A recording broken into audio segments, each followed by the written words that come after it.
नमस्कार। My opinion सुनने के लिए आजकल देखो भारत जोड़ो यात्रा निकाल रहे हैं राहुल गांधी। और कल उन्होंने एक जगह कहीं पर आरएसएस की तुलना, राष्ट्रीय स्वयंसेवक की तुलना कौरवों से कर दी। उतना ज्ञान पता नहीं वो कहाँ से लाते हैं, कैसे इन चीज़ों को गढ़ लेते हैं बगैर जाने बूझे।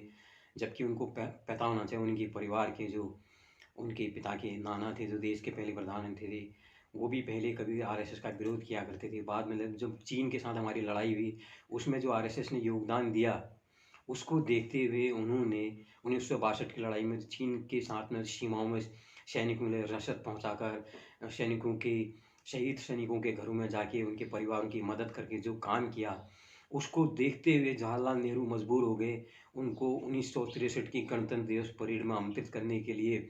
और 2 दिन की नोटिस में करीब 3500 आरएसएस के स्वयंसेवक गणतंत्र दिवस की परेड में शामिल हुए। और उन्होंने ही बाद में इंदिरा गांधी को विवेकानंद मेमोरियल रॉक का उद्घाटन करने के लिए बुलाया था। शायद राहुल गांधी को ये भी न पता हो। स्वयं महात्मा गांधी आरएसएस के बड़े प्रशंसक थे, ये भी बहुत कम लोगों को पता है। और शायद अब मैं शुरुआत करना चाहता हूँ आरएसएस या राष्ट्रीय स्वयंसेवक की स्थापना कब हुई।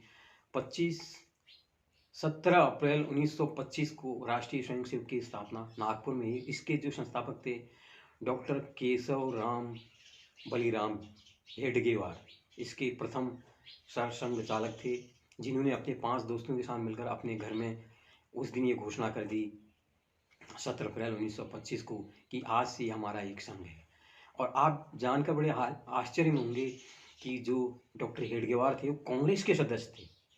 और कई बार पटेल ने उनसे कहा कि इसको कांग्रेस का ही के साथ मिला दो। उन्होंने कहा नहीं, ये गैर राजनीतिक संगठन है, ये ऐसे ही चलेगा।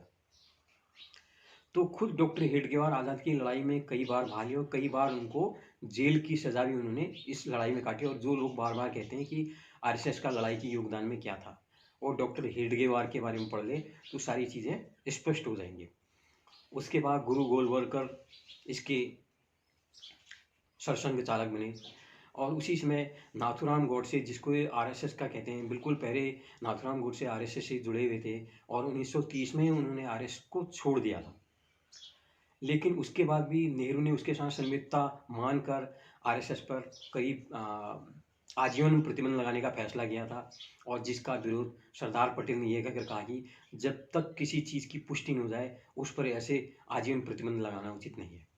लिहाजा एक जांच कमेटी बैठी। जब जांच कमेटी ने कहीं पर भी किसी तरह से महात्मा गांधी की हत्या से इसकी कोई संलिप्तता, कोई वो नहीं पाया गया, तो लिहाजा फिर से आरएसएस को उनको उनसे प्रतिबंध हटाना पड़ा।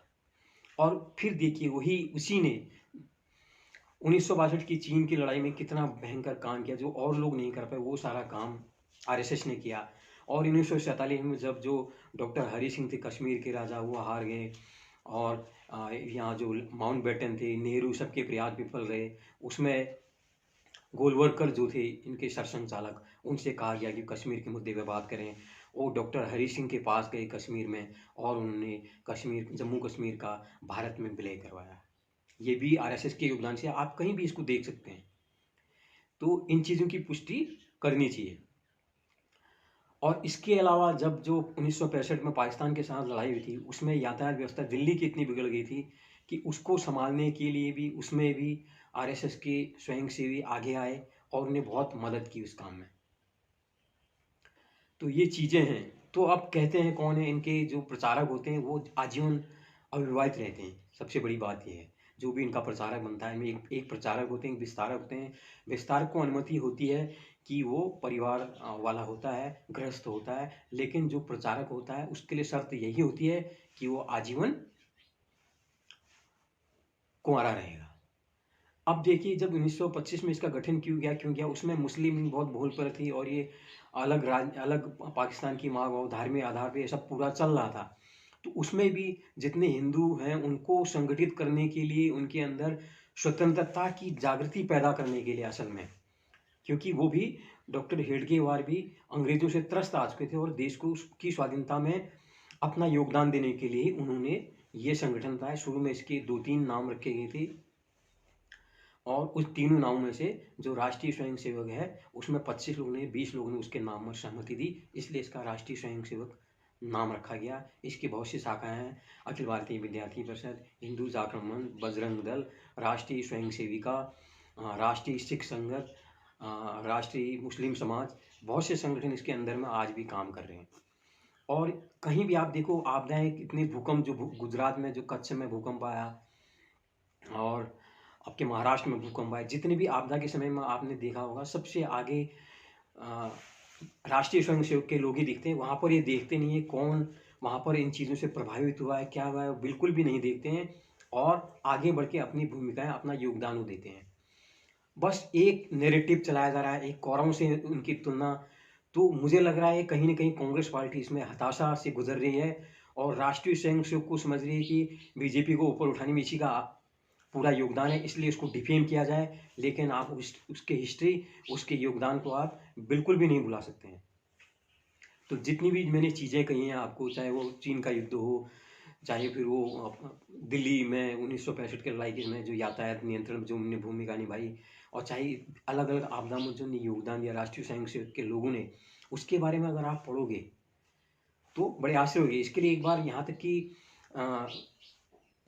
प्रधान नेहरू ने भी एक कमेटी, जब उस कांग्रेस के अध्यक्ष थे सुभाष चंद्र बोस, ने एक अपने महाराष्ट्र के पार्टी अध्यक्ष से कहा था कि इसकी जांच करो, क्या है, क्या बात है। तो उन्होंने बताया कि ये युवाओं के बीच में संगठन बहुत लोकप्रिय होने का, लोकप्रिय क्यों, इसका कारण। तो उसका कमेटी ने कारण बताया कि इनके अंदर जो अनुशासन है, जो इनकी समर्पण की भावना है, उससे युवा लोग इनकी ओर प्रेरित होते हैं।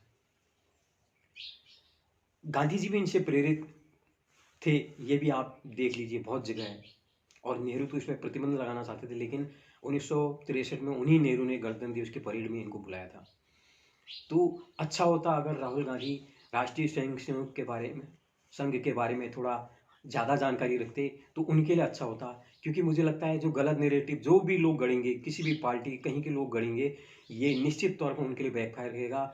आज के समय में आप कुछ चीज़ छुपा नहीं सकते हो, सारी चीज़ें पारदर्शी हैं। कौन स्वतंत्रता संग्राम में भागी था या नहीं था, आप खुद कांग्रेस के बारे में देखो। जब एओ ह्यूम के अध्यक्ष में कांग्रेस का गठन किया गया, उसका मतलब क्या था कि जो अंग्रेजों का राज्य है, उसके प्रति जो विद्रोह की भावना पैदा हो रही, उसको खत्म करना, ये उसका उद्देश्य था। उसका, कांग्रेस का उद्देश्य कभी भी शुरू के समय में आज़ादी दिलाना था ही नहीं। वो बात अलग है, धीरे धीरे उसमें किस तरह से, यहाँ तक कि जो पूर्ण स्वराज वाली बात है, वो खुद डॉक्टर हेडगेवार ने पूर्ण स्वराज का जो प्रस्ताव है, जो एक विचार है, वो खुद डॉक्टर हेडगेवार का दिया था। ऐसे ही विनायक दामोदर सावरकर के बारे में उल्टी सीधी बातें करती है, जो भी थोड़ा बहुत समय राष्ट्रीय स्वयंसेवक संघ से थे।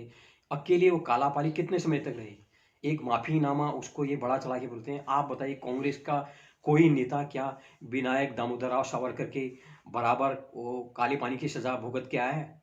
आप जांच कर लीजिए, बिल्कुल भी आप नहीं पाएंगे। तो इसलिए अपने राजनीतिक हितों के लिए एक इतने बढ़िया संगठन, जिसकी पूरे दुनिया में 156 देशों में शाखाएं हैं, और पहली शाखा उसकी केन्या में खोली गई। एक ऐसा संगठन जिसको 156 देशों में सदस्य हैं, और उसके सदस्यों की संख्या करीब करीब करोड़ होने को आ गई है।